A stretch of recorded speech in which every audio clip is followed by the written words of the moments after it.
वो सिर्फ लूटने खसोटने में लगी हुई है। आप देख सकते हैं कि कई चट्टान के चट्टान गायब हो जा रहे हैं। कोई बोलने वाला है रात में कोयला चोरी, माफियाओं का अड्डा, बालू चोरी।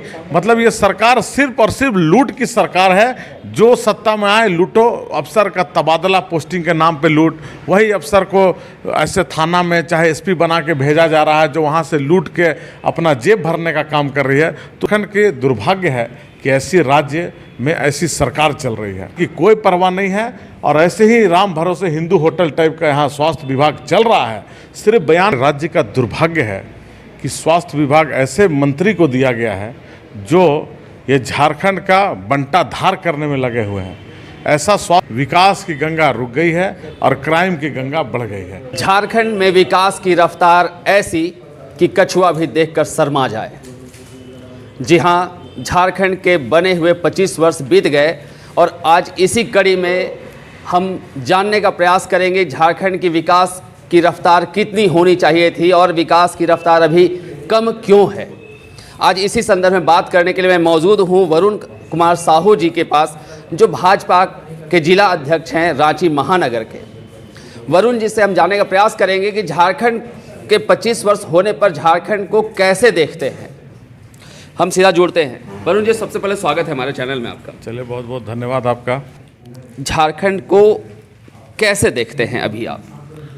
देखिए, झारखंड की रफ्तार बहुत अच्छी चल रही थी और मुझे ऐसा लगता है कि जब जब भाजपा की सरकार यहाँ बनी है, चाहे वो बाबूलाल मरांडी हो, चाहे वो अर्जुन मुंडा हो या रघुवर दास के टाइम में, आपने देखा होगा कि विकास की गंगा जो लगातार 20 साल में नहीं हुआ था, वो रघुवर दास की सरकार ने ये करके बताया था। और उसी का अभी तक हेमंत सोरेन जी, आप देख सकते हैं, अभी हमने घाटशिला का चुनाव भी हमने जाने का काम किया था। वहाँ पर कई ऐसे रोड हैं जो रघुवर दास द्वारा बनाई गई है।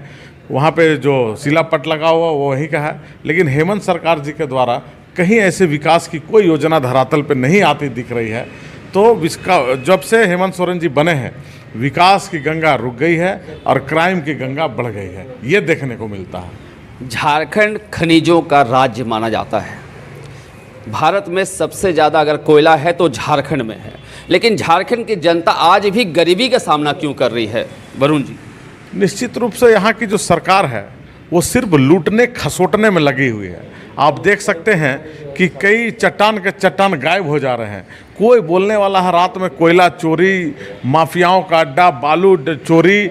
मतलब ये सरकार सिर्फ और सिर्फ लूट की सरकार है। जो सत्ता में आए लूटो, अफसर का तबादला पोस्टिंग के नाम पे लूट, वही अफसर को ऐसे थाना में चाहे एसपी बना के भेजा जा रहा है जो वहाँ से लूट के अपना जेब भरने का काम कर रही है। तो निश्चित रूप पे जो इतने बड़ा संपदा झारखंड है, जो पूरे देश में मशहूर है कि झारखंड सोने की चिड़िया कहने वाली देश है, कोयला खनिज संपदा इतनी है, फिर भी आप देख सकते हैं कि यहाँ पे सही से उसका उपयोग नहीं हो रहा है। इसमें चोरी हो रही है। आप लगातार, आप आए दिन आप फेसबुक के माध्यम से, पेपर के माध्यम से आपको देखने मिलेगा कि कई ट्रकों से रंगदारी, बालू चोरी, जितना तरह का पहाड़ गिट्टी गायब हो गया है। तो ये झारखंड के दुर्भाग्य है कि ऐसी राज्य में ऐसी सरकार चल रही है। मतलब आपका कहना है कि झारखंड में पहले की सरकार में भी ऐसा होते आता था? बिल्कुल। आप रघुवर दास की सरकार में आप देखे होंगे कि जो चीज़ है एकदम पारदर्शिता के साथ काम करने का काम किया है रघुवर जी ने। और विकास तो बोलने का नहीं है, एक एक लोग, एक एक जनता, एक एक अफसर जो है वो बताएंगे कि रघुवर दास की सरकार में क्या क्या हुआ। आप देख सकते हैं जितना बड़ा बड़ा उपलब्धि है वो रघुवर दास की सरकार में। आप हेमंत सोरेन जी का सरकार में अभी रोड जो बना रहे हैं ठेकेदार, उसको पैसा देने के लिए वो पैसा नहीं मिल पा रहा है। एक एक ठेकेदार रो रहे हैं, आते हैं कि भैया हम लोग का पैसा नहीं मिल रहा है, हम लोग का स्थिति खराब है, ये सरकार का क्या मंशा है, समझ का बाहर है। तो आप समझ जाइए कि इस सरकार का स्थिति क्या है। झारखंड जब अलग हुआ तो लगातार 15 साल यहाँ पर एनडीए की सरकार रही। क्या एनडीए की सरकार रहते भर में झारखंड की जनता यह अपेक्षा नहीं कर रही थी क्या कि झारखंड सोने की चिड़िया बन जाए? निश्चित रूप से हम तो बताएं कि जब जब भाजपा की सरकार यहाँ रही, चाहे मुख्यमंत्री के रूप में बाबूलाल मरांडी जी सबसे पहले शपथ लिए और लगातार विकास की गंगा बही। उसके बाद अर्जुन मुंडा जी ने भी विकास का काम किया और रघुवर दास जी ने सबसे बढ़कर इस काम को बढ़ाने का काम किया। राज्य में इतनी अच्छी व्यवस्था बनाने का काम किया, नक्सली को कम किया है, क्राइम का ग्राफ को कम किया है, रोजगार से जोड़ने का काम किया है, यूथ लोग को स्किल डेवलपमेंट से जोड़ने का काम किया है, हेल्थ व्यवस्था इतनी अच्छी थी। आप देख सकते हैं 108 जो एम्बुलेंस रघुवर दास जी में चल रही थी आज वो बंद पड़ी है। तो आप समझ सकते हैं कि भाजपा भारतीय जनता पार्टी ने जब जब यहाँ इस राज्य में प्रतिनिधित्व किया है वो निश्चित रूप से यहाँ पर जनता के बीच वो हमेशा फ़ायदेमंद साबित हुए और ये सरकार का कोई मंशा काम करने का नहीं दिखता है। हेमंत सोरेन जी का जो काम है वो एकदम ग्राउंड लेवल पे नहीं है, वो सिर्फ और सिर्फ महिला सम्मान योजना के भरोसे चल रही है, जो हमको देखने को समझ में आता है। चूँकि महिला सम्मान योजना वो जब भी चुनाव आता है तो ज़रूर उस टाइम वो 2 महीना 3 महीना का पैसा डालने का काम करते हैं और उसके भरोसे चुनाव लड़ने का काम करते हैं। मतलब आप यह कहना चाह रहे हैं कि राजनीतिक अस्थिरता ही झारखंड का विकास का रोड़ा बनी है? निश्चित रूप से राजनीति अभी अस्थिरता तो नहीं है। अभी रघुवर दास जी ने 5 साल अपना कार्यकाल पूरा किया, हेमंत सोरेन जी ने भी 5 साल का कार्यकाल पूरा किया और अभी दूसरे कार्यकाल में भी 1 साल लगभग हो गया है। तो अभी आप देख सकते हैं कि मतलब जो हम लोग को झारखंड जो सोच के साथ अटल बिहारी वाजपेयी जी ने अलग किया था, भारतीय जनता पार्टी की जब सरकार थी केंद्र में तो अटल बिहारी वाजपेयी जी की ही नेतृत्व में यह झारखंड को अलग किया गया था और 15 नवंबर भगवान बिरसा मुंडा जी के जयंती पर उसी दिन झारखंड अलग करने का काम किया था। झारखंड में शिक्षा का स्तर काफ़ी नीचे की ओर है।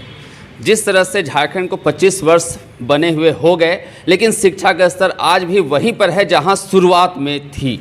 शिक्षा के स्तर को किस तरह से आप देखते हैं? शिक्षा में भी अभी झारखंड बहुत पीछे है।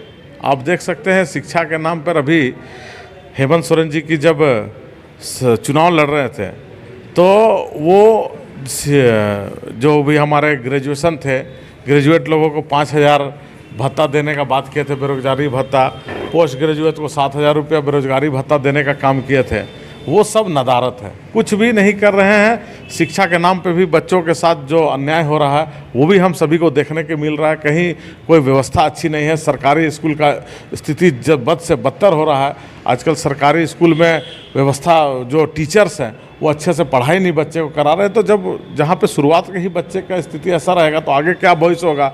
और जो बच्चे जो पढ़ लिख कर यहाँ पे किसी तरह जो गरीब घर के बच्चे जो अपने पेट काट कर अपने बच्चों को पढ़ा कर वो रांची भेजने का काम करते हैं, आसपास के जो संथाल से, कोल्हान से, ऐसे दूर गरीब जो हमारे ज़रूरतमंद होते हैं उनके बच्चे जो पढ़ना लिखना चाहते हैं उनको रांची भेजा जाता है कि हायर स्टडी करने के लिए रांची आए। वो किसी तरह मेहनत करके पढ़ने लिखने का काम करते हैं और पढ़ लिख कर जब एग्ज़ाम में बैठते हैं तो यहाँ की सरकार ऐसे लोग को जो नौकरी है वो बेचने का काम कर रही है। और जो पढ़ लिख कर जो छात्र इतना अच्छे पोजीशन में जो आते हैं उसको नौकरी नहीं मिलता। तो आप समझ सकते हैं शिक्षा का स्तर कितना नीचे गिरा है। यहाँ सिर्फ और सिर्फ चोरी और भ्रष्टाचार का अड्डा बन चुका है।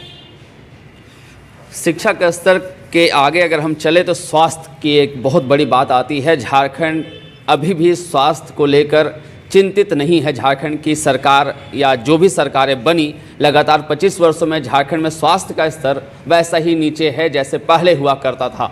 झारखंड में रिम्स तो बना लेकिन रिम्स 2 बनने का विवाद अभी भी बरकरार है। क्या लगता है वरुण जी, रांची में, झारखंड की राजधानी रांची में कई बड़े अस्पताल होने चाहिए थे, कई सरकारी अस्पताल की सरकारी सुविधाएं होनी चाहिए थी, कई प्राइवेट हॉस्पिटलों ने, अस्पतालों ने अपना वर्चस्व कायम रखा है जिससे आम जनता जो है पीसती हुई नज़र आ रही है। आप इसे कैसे देखते हैं? ये हमारे राज्य का दुर्भाग्य है कि स्वास्थ्य विभाग ऐसे मंत्री को दिया गया है जो ये झारखंड का बंटाधार करने में लगे हुए हैं। ऐसा स्वास्थ्य मंत्री शायद ही किसी देश में किसी को मिला होगा जो बिना मायने मतलब का स्वास्थ्य मंत्री बन के बैठा और स्वास्थ्य का जो व्यवस्था है जो पूरा धाराशाही हो चुका है। जो कैग जो रिपोर्ट बनाती है स्वास्थ्य की व्यवस्था उसके अनुसार मैं बता रहा हूँ कि स्वास्थ्य की व्यवस्था पूरी तरह से धाराशाही हो गई है और यहाँ के स्वास्थ्य मंत्री को इससे कोई फर्क नहीं पड़ता है। वो सिर्फ अपने और अपने बेटे का रील बनाने में होगा। आप देख सकते हैं हमारे देश के यशस्वी प्रधानमंत्री मोदी जी की आयुष्मान योजना जो इसी झारखंड की धरती से हमारे राष्ट्रीय अध्यक्ष JP Nadda ji health minister थे, यहीं से योजना का शुरुआत हुआ था और पूरे देश में यह योजना को एक्सेप्ट हुआ है। और कई गरीबों को आप देख सकते हैं, कभी कभी प्रधानमंत्री जी का जो कार्यक्रम होता है तो कई लोग उसमें आते हैं, वो अपना बताते हैं कि भाई इस आयुष्मान योजना से उसको कितना लाभ हुआ, उसकी जान चली जाती, उसको पैसा मिलता है। उस आयुष्मान योजना को यहाँ बंद कराने का काम किया है, यहाँ पे पूरी तरह से बंद है। और आप देख सकते हैं कि स्वास्थ्य विभाग अभी इतना बड़ा मामला हो गया था, थैलेसीमिया के मरीज जो बच्चे थे, करीब 13 लोग को HIV पॉजिटिव का ब्लड चढ़ाया गया था। ये मतलब ये अपने में ये मतलब कि दुर्भाग्य बता सकते हैं। मतलब मेरे पास शब्द नहीं है कि मतलब इतना दुर्भाग्य इस झारखंड में है कि ऐसा काम इस झारखंड में हो जा रहा है। और ऐसा नहीं है, यहाँ पे चाईबासा में पहले से ही दिल्ली के हेल्थ रिपोर्ट से यहाँ पे चिट्ठी भेजने का काम किया था। 13 जून को 2021 को यहाँ पे चिट्ठी आया हुआ था कि चाईबासा में जो ब्लड बैंक चल रहा है वहाँ कहीं खामियां हैं, कहीं गड़बड़ी है, इसे देखा जाए। लेकिन यहाँ सिर्फ और सिर्फ खाना पूर्ति का काम कर रही है सरकार, किसी की जान की कोई परवाह नहीं है। और ऐसे ही राम भरोसे हिंदू होटल टाइप का यहाँ स्वास्थ्य विभाग चल रहा है, सिर्फ बयानबाजी करके। अगर इरफान अंसारी सोचते हैं कि बयानबाजी करके सिर्फ भाजपा को गाली देकर वो अपना राजनीति सेकना चाहते हैं, हिंदू मुस्लिम करके राजनीति सेकना चाहते हैं, यह दुर्भाग्य है। और इस झारखंड के निर्माता अटल बिहारी वाजपेयी जी के नाम से अटल क्लिनिक योजना चल रही थी और उसको बंद करके तुष्टीकरण की राजनीति करने के लिए यह सरकार जो इतना अपना स्तर गिरा के काम राजनीति करती है, वो मदर टेरेसा क्लिनिक का नाम देने का काम करे, जिसका कोई मतलब नहीं है, जिसका कोई मकसद नहीं था।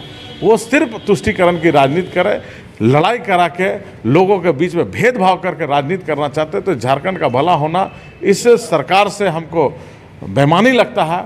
ये सरकार पूरी तरह से धराशायी है, ध्वस्त है।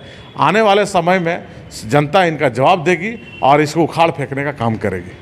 झारखंड में वर्तमान में सत्ता पक्ष के बैठे हुए लोगों का कहना है, एक बहुत बड़ा आरोप है केंद्र के सरकार पर कि झारखंड का बहुत बड़ा फंड GST का फंड है, जो कोयले से आय प्राप्त होता है, जो GST का पैसा है, वो झारखंड केंद्र सरकार रोके हुए जो विकास में बाधा बनी हुई है। इसे आप कैसे देखते हैं, क्या कुछ कहना चाहेंगे? जिसको काम नहीं करना है उसको सिर्फ बयानबाजी ही करना है। खिसियाल बिल्ली खंबा नोचने वाला हिसाब है। कोई बया उसका बकाया पैसा नहीं है, कुछ नहीं है, इसको काम ही नहीं करना है। जो पिछले बार केंद्र का सरकार का जो पैसा आए थी, कई लाख तो वापस हुआ था, उस पर आपको चिंता करनी चाहिए, उस पर जानकारी लेना चाहिए कि पैसा आप खर्च नहीं कर रहे हो, पैसा केंद्र सरकार को वापस चला जा रहा है और आप बोल रहे हैं कि मेरा पैसा बाकी है। आपको काम नहीं करना है, सिर्फ आपको राजनीति करना है, जनता से आपको कोई मतलब नहीं है।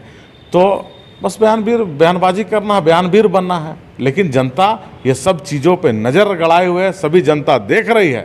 आने वाले समय में आपका जनता बेनकाब करेगी, लोग जानेंगे कि ये सरकार कितनी भ्रष्ट हो चुकी है और आपको उखाड़ फेंकने का काम करेगी।